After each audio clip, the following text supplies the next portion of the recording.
Hi everyone, तुम्हा सर्वांचं माझ्या युट्यूब चॅनलवरती मनापासून स्वागत. तुम्ही जर मला ओळखत नसाल तर मी माझा छोटासा इंट्रो देते. मी आहे दिव्या नेमाने. मी स्किन केअर, हेअर केअर आणि मेकअप बद्दल व्हिडिओ बनवत राहते. माझं इन्स्टा हँडल सुद्धा आहे, त्यावरती पण तुम्ही मला फॉलो करा. तुमचे कमेंट्स टाका की तुम्हाला कुठले कुठले व्हिडिओज, कुठली कुठली माहिती हवी आहे. त्याबद्दल मी तुमच्यासाठी ते व्हिडिओ नक्की बनवेल. आजच्या टॉपिककडे वळूया. आजचा टॉपिक आहे की मी माझ्या केसांसाठी कुठले हेअर प्रोडक्ट्स ट्राय करते किंवा कुठले कुठले यूज करते. केसांमध्ये सुद्धा भरपूर वेगवेगळे टाइप्स असतात. माझे थोडे फ्रीझी हेअर आहेत, ड्राय हेअर आहेत.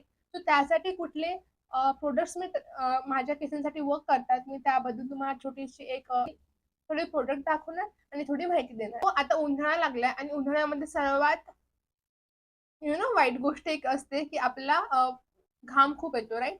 आणि स्कॅल्प मध्ये पण आपल्याला खूप घाम येतो आणि त्यामुळे बरेच वेळा काय होतं, केसांमधून एक वेगळा दुर्गंध येतो आणि स्पेशली ज्यांची ऑइली स्कॅल्प आहे त्यामध्ये काय होतं की तुम्हाला ऑइल सुद्धा सोडतं आणि वरून घाम येतं. बऱ्याच लोकांची ऑइली स्कॅल्प असतं. ऑइली स्कॅल्प मध्ये काय होतं की तुमची ही स्कॅल्प ही पूर्ण ऑइली असते. आपल्या स्कॅल्प ही ऑइल प्रोड्यूस करत राहते, वरून घाम. आणि त्यावर जर तुम्ही बाहेर जात असाल, तुम्ही जर ऑफिस वगैरे जात असाल किंवा शाळेमध्ये ज्या मुली जातात त्यांना माहिती आहे, हात जी धूळ वगैरे असते ती आपल्या केसांमध्ये जमा होते. उन्हाळ्यात तरी तुम्ही वीक मधून 2 वेळा हेअर वॉश करा असं मी म्हणेल. मला असे प्रोडक्ट्स लागतात की ज्याने छान तुमची स्कॅल्प सुद्धा क्लीन होणार, प्लस ते तुम्हाला थोडंसं छान एक फ्रेग्रन्स सुद्धा देणार, राईट? बरेच डर्मॅट असे म्हणतात की कुठलेही प्रोडक्ट, मग ते स्किन केअर मध्ये असो किंवा हेअर केअर मध्ये, त्यामधले फ्रेग्रन्स नसले पाहिजे. पण मी म्हणेल काही काही फ्रेग्रन्स चांगले, म्हणजे ते छान असतात, ते फ्रेश करतात, ठेवतात आपल्याला ऍक्च्युली. मी असे एक दोन काही तुम्हाला सांगते जे मी स्वतः यूज करते. सर्वात पहिले माझ्याकडे एक कॉम्बो आहे तुम्हाला दाखवण्यासाठी. जे मी यूज करत आहे हा आहे डेन्सिटाचा शॅम्पू आणि कंडिशनर, राईट? तुम्ही ते बघू शकता.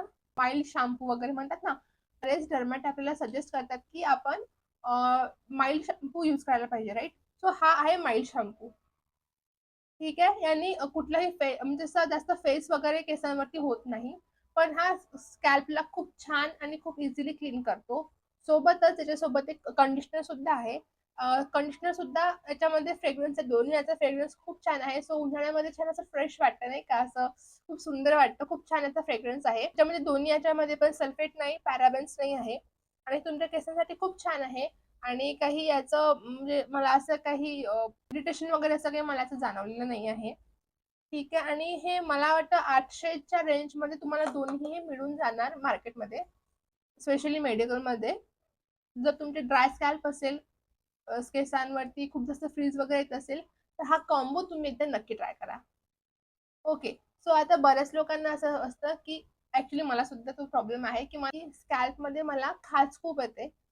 I don't know why, but मला ही माझी स्कॅल्प कधी कधी खूप जास्त, मला फक्त खाजवते. मला मला डॅन्ड्रफ नाही आहे, पण माझी स्कॅल्प ही पूर्ण खाजवते. मला खूप इचिनेस फील होतो, राईट, केसांमध्ये, स्कॅल्प वरती. त्यासाठी मी एक शॅम्पू वापरते. हा आहे फॅनकेअरचा शॅम्पू, फॅनकेअर शॅम्पू, राईट? तुम्हाला दिसत आहे का? आणि याची प्राइस आहे मे बी 260 रुपयाची प्राइस आहे. आणि 260 म्हणजे तुम्हाला 90 ml मिळतो.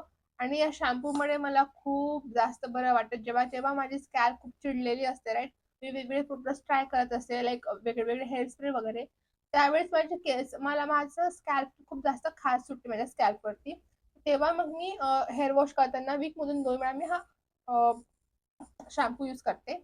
शॅम्पूची खासियत ही आहे की जे जेव्हा तुमचं स्कॅल्प खूप जास्त खाजवतं ना, खूप इरिटेट झालेली असते आपली स्कॅल्पची स्किन, तेव्हा हे या शॅम्पूमुळे ते खूप जास्त रिलीफ आपल्याला असं मिळतो.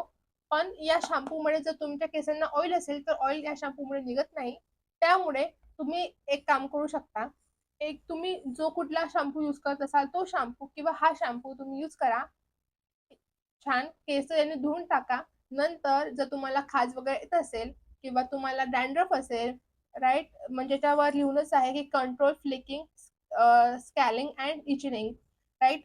त्यासाठीच हा शॅम्पू आहे. मग तुम्ही आधी हा शॅम्पू करा आणि या शॅम्पू नंतर हा शॅम्पू यूज करा. आणि याने खूप जास्त रिलीफ मिळतो. खूप छान स्कॅल्प अशी नाही का शांत होऊन जाते, अजिबात म्हणजे आपल्याला खाज सुटत नाही. आणि हा, खाज सुटण्याचं आणखीन एक प्रमाण असतं. एक तर आपल्या बॉडीमध्ये काहीतरी बऱ्याच लोकांना शुगरमुळे होते, की शुगर जेव्हा शरीरावरची वाढते तेव्हा अंगाला खाज सुटते, हे सुद्धा एक आहे. आणि सेकंड म्हणजे घामामुळे ऑब्व्हियसली उन्हाळ्यामध्ये खूप घाम सुटतो स्कॅल्पवरती, तर आपण ते रोज क्लीन नाही करू शकत ना, आपले एवढे लॉंग हेअर असतात. तर आपण ते ॲटलीस्ट वीकमधून ते 2दा क्लीन केलं तरीही तुम्हाला याने छान रिलीफ मिळेल. तुम्ही हा एकदा शॅम्पू नक्की ट्राय करा. त्यासोबतच आणखीन एक शॅम्पू येतो जो मी लहानपणापासून ट्राय करत होती. ही तर माझी पहिली बॉटल आहे. तर याच्यासोबत आणखीन एक शॅम्पू येतो, म्हणजे वेगळा एक शॅम्पू येतो. त्याचं नाव आहे कॅन्डिड टीव्ही म्हणून एक शॅम्पू येतो, राईट? तर त्याचा मी फोटो इथे तुम्हाला अ, टाकेल. सो तो शॅम्पू सुद्धा, तो पण शॅम्पू खूप छान आहे. आणि जर तुम्हाला डॅन्ड्रफ असेल तर तो शॅम्पू तुम्ही नक्की यूज करा. आणि जर तुम्हाला खाज वगैरे असेल तर तुम्ही हा शॅम्पू यूज करा, राईट? Okay, done. आता बरेच लोक असं असतात त्यांना केसांवरती काहीच प्रॉब्लेम नसतात, फक्त त्यांचे केस फ्रीज वगैरे राहतात, राईट? तर त्यासाठी माझ्याकडे एक शॅम्पू आहे आणि तो आहे लव्ह ब्युटी अँड प्लॅनेटचा, राईट? हा हा तुम्ही शॅम्पू बरेच इन्फ्लुएन्सर कडे बघितला असेल. तो मला सुद्धा ट्राय करायचा होता, म्हणून मग मी हा बाय केला. मी हा विकत घेतला आणि म्हटलं बघूया आपण याचा रिझल्ट काय आहे. सो हा खरंच जे आपली जे ड्राय हेअर असतात, फ्रिझी हेअर असतात, त्याला हे खरंच मॅनेज करतं विदाऊट युजिंग एनी कंडिशनर. ही खूप मोठी गोष्ट आहे. कारण की ज्यांचे फ्रिझी हेअर आहे त्यांना माहिती आहे की त्यांना कंडिशनर हे वापरावंच लागतं. बट या शॅम्पूमुळे तुम्ही जर कधी बाय चान्स कधी तुम्हाला कंडिशनर लावायला वेळ नाही मिळाला किंवा कंडिशनर तुमच्याकडे संपलं असेल, तर कधीतरी तुम्ही नाही लावलं तरी चालेल. सो त्यासाठी हा शॅम्पू खरंच छान आहे आणि याचा फ्रेग्रन्स पण खूप छान आहे. लॅव्हेंडर मध्ये आहे. ओके, सो आता हे झाले माझे काही शॅम्पूज आणि कंडिशनर. सो आता आणखीन एक दाखवते तुम्हाला मी, जे मी ॲज अ हेअर मास्क म्हणून यूज करत आहे. सो ते असं आहे की ॲक्च्युली मी अजून हेअर मास्क वरती जास्त ट्रायल नाही केलेले आहेत. बट मी एकदा एक हिमालयाचा हेअर मास्क वापरला होता. मला तो नाही आवडला. सेकंड नंतर मग मी आता यूज करत आहे की डवचा हा जो हेअर मास्क आहे, तुम्ही याची ऍड बरेच वेळा बघितली असेल, राईट? हा डवचा आहे deep repair treatment 10 in 1 hair mask. 201 मध्ये काहीतरी मी घेतलेला आता, 209 मध्ये काहीतरी. त्याची प्राइस मला खूप रिझनेबल वाटली, म्हणून मग मी घेतला आणि मला ट्राय सुद्धा करायचा होता हेअर मास्क. कारण माझे मध्यांतर माझे केस खूप जास्त ड्राय झालेले, खूप जास्त फ्रिजी झालेले. ते कंडिशनरने कसेच हँडल होत नव्हते आणि मला खूप चिडचिड होत होती. आणि स्पेशली म्हणजे काय होत होतं की जे आपले एंड्स असतात ना, हे पूर्ण इथे स्प्लिटेंट झालेले, खूप जास्त ड्राय झालेले केस. त्यामुळे मग मी म्हटलं की आपण एकदा तरी आता हेअर मास्क आपण ट्राय करूया नवीन. सो त्यासाठी मग मी हा घेतला होता डवचा. आणि याचा फ्रेग्रन्स खूप छान आहे, खूप गोड आहे. आणि हे बघा, तुम्ही बघू शकता मी ते एवढा संपवलेला आहे हा, आणि आता वापरतच आहे. यांनी खरंच आपले जे फ्रिझी हेअर वगैरे असतात ना, यांनी मॅनेज होतात. जर तुमचं कर्ली हेअर्स असेल तर तुम्ही त्यासाठी एकदा हा वापरून बघा. किंवा कर्ली हेअरसाठी वेगळे प्रोडक्ट्स येतात. कर्ली हेअर जे असतात ना, त्यांचा एक वेगळा ब्रँड येतो, त्यामध्ये पण हेअर मास्क वगैरे असतात, कारण की कर्ली हेअर सुद्धा फ्रिझी असतात, राईट? ते ड्राय असतात. सो त्यासाठी तुम्ही सुद्धा एक छान हेअर मास्क वापरू शकता. मी हा हेअर मास्क यूज करत आहे आणि मला त्याचा रिझल्ट खूप आवडला, म्हणून मग मला असं वाटलं की तुमच्याबरोबर शेअर करावं. तुम्ही सुद्धा एकदा नक्की ट्राय करा.